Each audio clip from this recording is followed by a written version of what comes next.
Di tengah gurun Sahara yang tandus, badai pasir kerap terjadi. Sebuah negeri telah berdiri ratusan tahun yang lalu di ujung barat Laut Afrika. Namun di tengah cekaman alam yang keras itu, tradisi menghafal Al-Quran terbaik di dunia dilahirkan.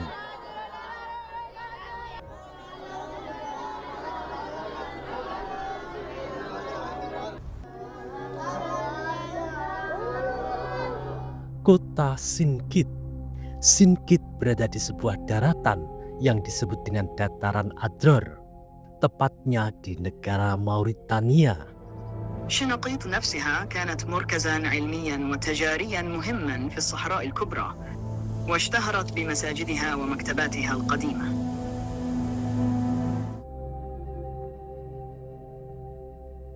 Mauritania adalah negara terbesar ke-11 di Afrika, di mana 90% wilayahnya terletak di gurun Sahara. Selama berabad-abad, seluruh Mauritania modern disebut sebagai Tanah Sinkit, yang menunjukkan pengaruh dan reputasi kota yang luas. موريتانيا قديما كانت تسمى ببلاد شنقيط. هذه المنطقة في وسط الصحراء اللي تبعد عن العاصمة مئات الكيلوات. Pada tahun 1996, UNESCO menetapkan Sinkit sebagai situs warisan dunia. Meski terisolasi dan cukup sulit untuk dikunjungi, namun Sinkit memiliki tradisi menghafal Al-Quran terbaik di dunia. Hal tersebut didukung oleh kekuatan hafalan masyarakat Sinkit yang luar biasa.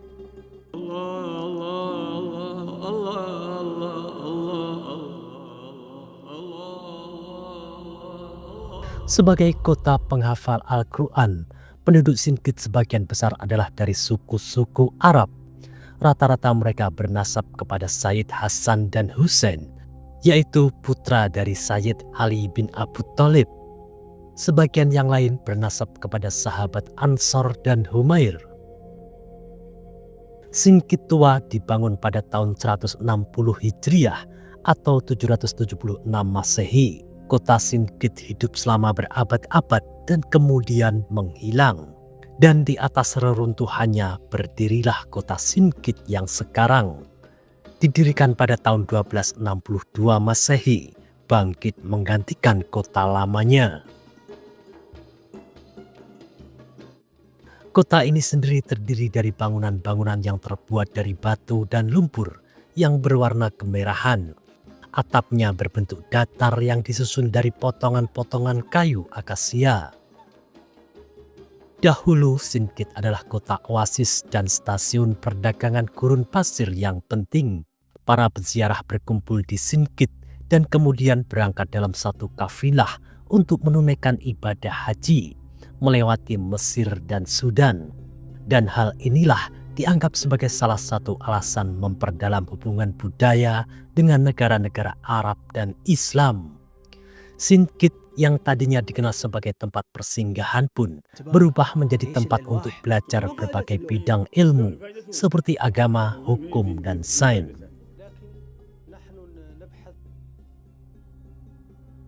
Kota ini pernah terkenal sebagai tempat berkumpulnya para sarjana hebat dan sebagai tempat untuk mendiskusikan poin-poin yang lebih baik dari hukum Islam. Dahulu Sinkit dihuni oleh sekitar 200.000 orang. Kini kota ini hanya dihuni sekitar beberapa ribu penduduk saja. Badai pasir berlahan telah mengusir sebagian penduduk untuk pindah ke daerah lain. Kota ini menghadapi ancaman pasir penggurunan yang terus meluas dan melenyapkan wilayah seluas 260 hektar dengan kecepatan 48 km per tahun. Banyak pasir menumpuk di jalan-jalan, halaman rumah, serta masjid sejak abad ke-13. Sampai sekarang penduduk Sinkit terkenal akan kekuatan ingatannya dan kecepatan dalam menghafal. Sistem pendidikan yang dikenal luar biasa dalam melahirkan para ulama yang diakui kredibilitas keilmuannya, terutama dalam kaitan dengan Al-Quran.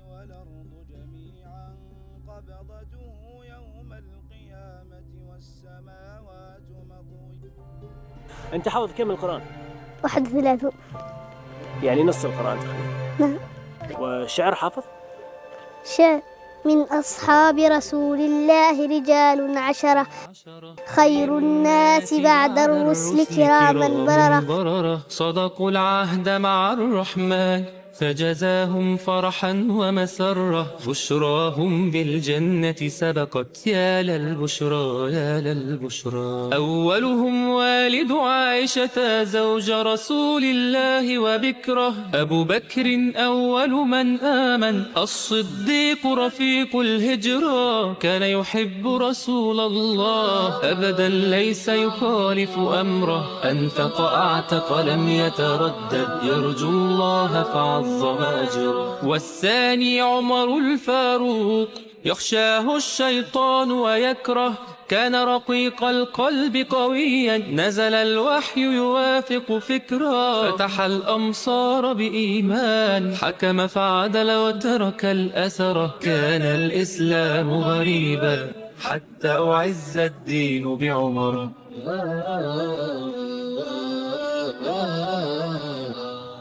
Dalam salah satu hikayah diceritakan bahwasanya jika terdapat anak kecil yang masih berumur 7 tahun dan belum menghafal Al-Quran akan menjadikan orang tua mereka malu sebab merasa gagal dalam mendidik anaknya. Ketika ada seorang ibu sedang hamil, sang ibu tersebut tidak akan membuang waktunya hanya untuk bersantai saja. Akan tetapi, sang ibu akan menghabiskan waktu ketika hamil dengan murojaah hafalan Al-Quran hingga merasa lelah dan tertidur. Bukan hanya itu saja, ketika bayi sudah lahir, satu keluarga akan bersama-sama mengulang-ulang hafalannya. Dilanjut nanti ketika anak sudah mulai bisa membaca Al-Quran dan mampu menghafalnya, ia akan murojaah langsung di depan orang tuanya.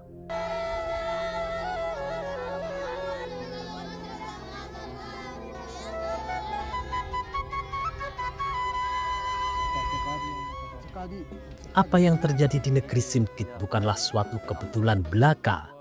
Banyak faktor yang mendukungnya hingga menjadikan negeri mereka menjadi salah satu negeri terbaik dalam menghafal Al-Quran. Selain karena faktor orang tua, faktor lingkungan dan faktor tradisi yang diteruskan oleh para leluhur juga sangat membantu mereka.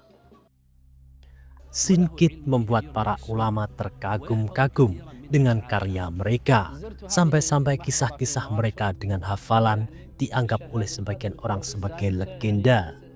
Sekolah Al-Quran di Mauritania disebut Mahazar, di mana siswanya menggunakan papan kayu untuk menulis ayat. Tintanya terbuat dari campuran gum Arab atau getah pohon dan arang dengan cara digiling dan dicampur dengan air. Dalam menghafal, mereka mengandalkan pengulangan yang sering dan terus-menerus. Bahkan setelah mereka selesai menghafalnya, mereka akan mengulangnya satu ayat lebih dari 3.000 kali dan hingga 5.000 kali. Para murid belajar berkelompok agar mereka bisa terus menghafal tanpa merasa bosan. Tempat utama mereka untuk menghafal adalah pondok-pondok tenda dan masjid agar mudah menghafalnya. Murid-murid berkelompok satu sama lain. Hal ini akan membangun semangat berkompetisi dan membantu mudah menghafal.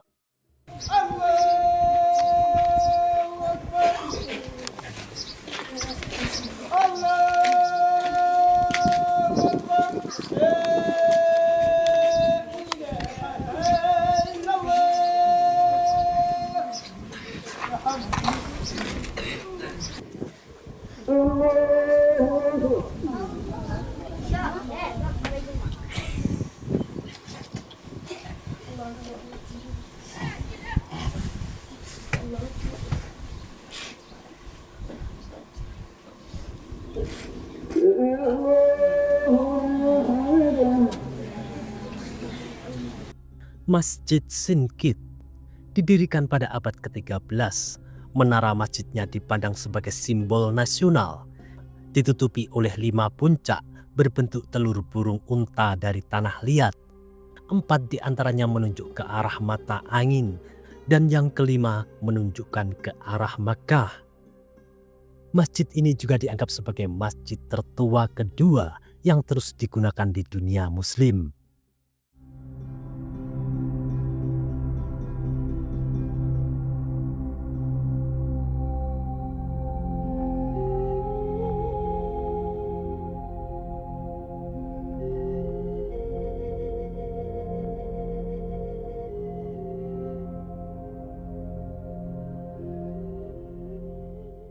Sindkit juga menjadi rumah dari perpustakaan yang menyimpan berbagai teks dan manuskrip kuno yang menjadi saksi peradaban Islam.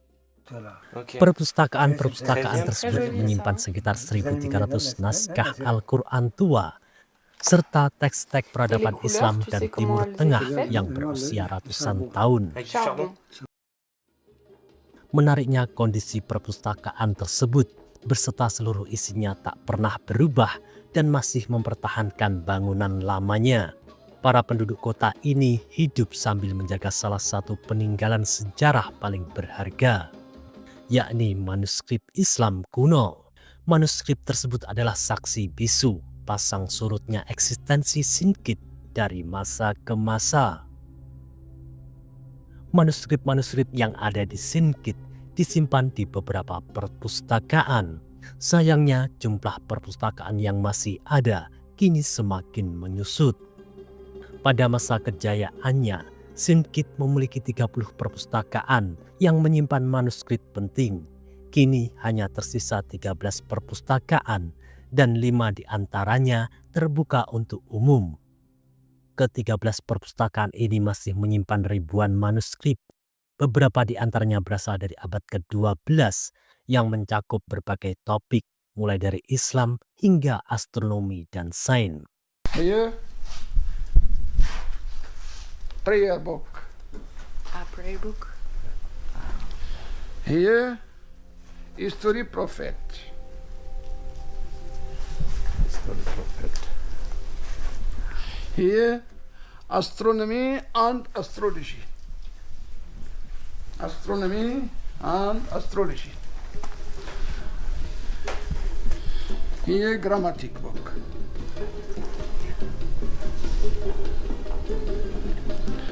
Here, Caesium cycle.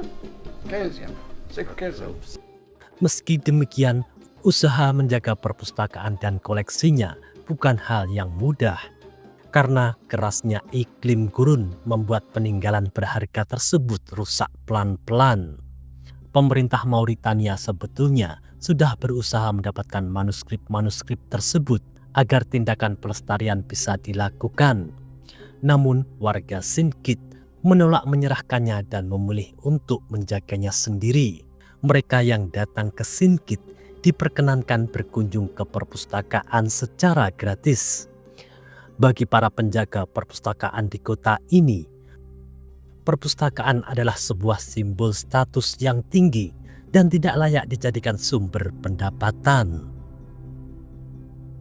Terima kasih sudah menonton. Itulah ulasan singkat tentang kota Sindkit, Mauritania.